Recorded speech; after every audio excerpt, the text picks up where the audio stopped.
Bạn sẽ lấy bóng ôn này rồi copy chip pro zone 4 ដល់ 09 ណាបងប្អូននេះ chip ដែលស្គាល់ Milan នេះភ្លើង chip លោតផ្លិលនេះដកចូលនេះវាស្គាល់ Milan ដូចបាត់ណាអានេះស្គាល់ Milan អានេះសោថ្មីបងប្អូនខ្ញុំ copy ខ្ញុំដាក់ចូលស្គាល់ភ្លើង chip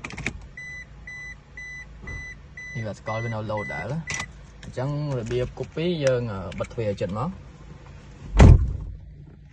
បិទទ្វារចិត្តមកអញ្ចឹងយើងសួរអក្សរនេះចូល5ដង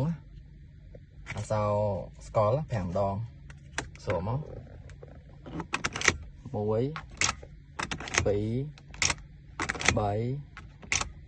4 5អញ្ចឹង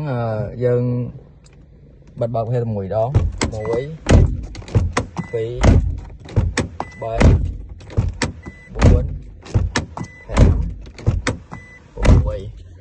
ចឹងយើងដកចោលចេញភ្លើង chip ឆេះចប់មកកន្លែងណាបងប្អូនអញ្ចឹងយើងយកអក្សរនេះ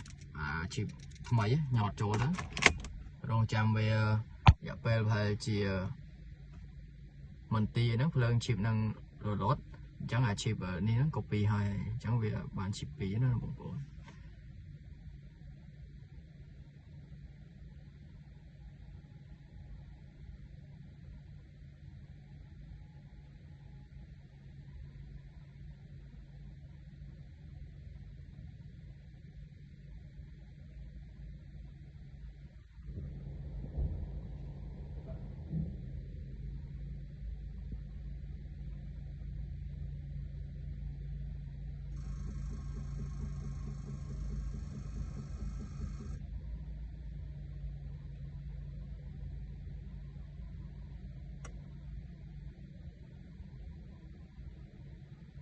ដល់ហើយយើងបិទទ្វារចិត្តអស់ណាបងប្អូនហើយមិនធ្វើអីទេរងចាំទៅភ្លើង chip ហ្នឹងរលត់ copy ជោគជ័យហើយនេះលោបងប្អូនចឹងឡានហ្នឹងស្គាល់ chip បាត់ហើយដេឆេឡានឆេ